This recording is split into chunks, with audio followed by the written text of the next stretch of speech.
আসসালামু আলাইকুম। আপনারা সবাই কেমন আছেন? আমি আলহামদুলিল্লাহ ভালো।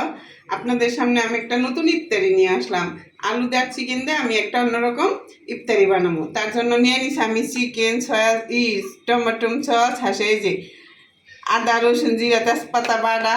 এখন আমি দিয়ে দিব কিছু উপকরণ।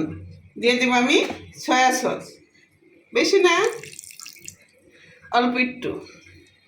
আর দিয়ে দিব স্বাদ মতো লবণ, দেখুন অল্প তো, তাই অল্পই দিয়ে দিব। আর দিয়ে দেবো আমি কর্নফ্লাওয়ার।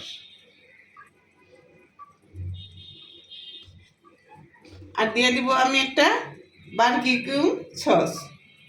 আমি ঠিক করে বলতে পারি না, তো আপনারা মনে কিছু বানিয়েন না।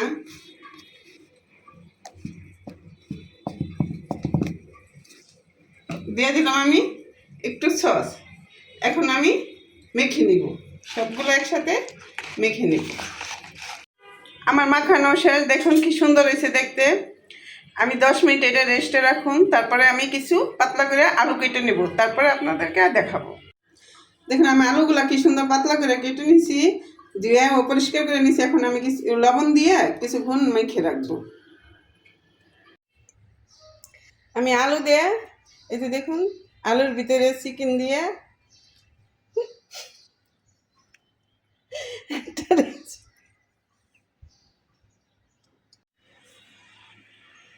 দেখুন কিভাবে আমরা রেসিপি তৈরি করেছি। একটা আলুর ভিতরে এক টুকরা চিকেন দিয়ে এই যে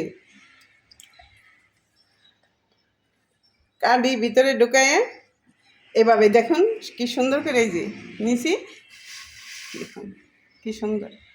এভাবে আমরা সবগুলা করে নিব। দেখুন আমি কি সুন্দর করে বানাই নিছি। এখন আমি তেলে ভেজে নেব। দেখতে কত সুন্দর লাগতেছে, কিন্তু খাইতে খুব ভালো লাগবে। দেখুন আমি একটা প্যান বসাইছি, প্যানে তেল বসে, তেলও গরম হয়ে গেছে। এখন আমি এগুলা ভেজে নেব। দেখুন আমাদের এই রেসিপিটা হয়ে গেছে। এটা দেখুন কি সুন্দর হয়েছে, অনেক মসমস হয়েছে। এই যে দেখুন শব্দ হয়, যাতে দিলে দেখেন শব্দ হয়, অনেক সুন্দর হয়েছে। খেতে খুব সুস্বাদু হইব। খাই না, এই রোজা রয়েছি, খামো তারপরে বলতে পারবো। আমি আরেকটা রেসিপি করুম, তার জন্য নিয়ে নিছি দেখুন আলু সিদ্ধ করে ম্যাশ করে নিয়েছি সুন্দর করে। আর দিয়ে দিছি গোলমরিচ। এখন দিয়ে দিব একটু শুকনা মরিচের গুঁড়া। আর এখন দিয়ে দিব একটু আমি কর্নফ্লাওয়ার। এটা আমি একসাথে মেখে নিব। আর দিয়ে দিব আমি একটু গরম মশলার গুঁড়া, একটু গরম মশলার গুঁড়া, একটু গরম মশলার গুঁড়া। আমি একসাথে সব মেখে নিব। আমি আলু দিয়ে একটা সমুচা বানাবো। সমুচা বানার জন্য দেখুন একটা আটা নিয়ে নিছি, এর ভিতরে লবণ দিছি। এখন দিয়ে দিব তেল, তারপরে সুন্দর আমি একটা ডো তৈরি করে নিব। ঠান্ডা পানি দিয়ে আমি সুন্দর একটা ডো তৈরি করে নিব। আটাটা মেখে নিয়েছি দেখুন। এখন আমি পাতলা করে একটা বড় রুটি তৈরি করে নিব। তেল দিয়ে দিছি, এখন আমি রুটিটা তৈরি করব। সমোসা করার জন্য দেখুন আমি কাপটা দিয়ে একটা গোল করে রুটি তৈরি করে নিব। হ্যাঁ, সেই যে সাইড দিয়ে আমি মাঝখানে মানে একটু ফাঁক থাকবো, সাইড দিয়ে আলু মাখাটা দিয়ে দিব।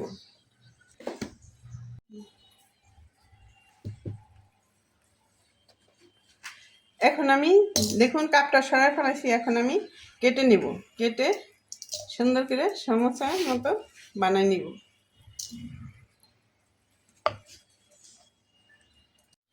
দেখুন কি সুন্দর কতগুলা কেটে নিছি।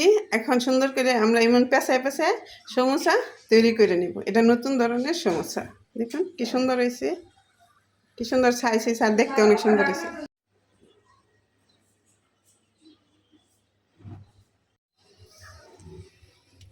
কিভাবে বানালাম আপনাদের তো সবটাই দেখালাম। এখন দেখুন গরম তেলে আমি একটা একটা করে ছেড়ে দিব, তারপরে সুন্দর করে ভেজে নিব। এটি আজকে আমাদের ইফতারি।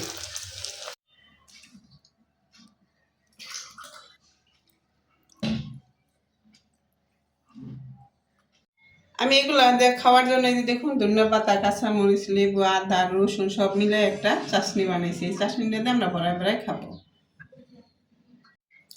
আপনাদেরকে দেখালাম তো আমি দুই পদে একটা চিকেন দিয়ে আলু দিয়ে এই করলাম, আরেকটা আটা দিয়ে আর আলু দিয়ে দুই পদের দুইটা ইফতারি বানাইলাম। একবার বাসায় বানাই দেখবেন কেমন লাগে ইফতারিটা। তো বাসায় ভাজা পোড়া খাইতেও ভালো লাগে, সবাই পছন্দ করে। তো একবার হলো বানাই খাবেন, দেখবেন কেমন লাগে। আর আমার ভিডিওটা দেখবেন, একটা লাইক দিবেন, একটা কমেন্ট করবেন, একটা শেয়ার করবেন, একটা সাবস্ক্রাইব করবেন। আপনারা ভালো থাকবেন। আসসালামু আলাইকুম।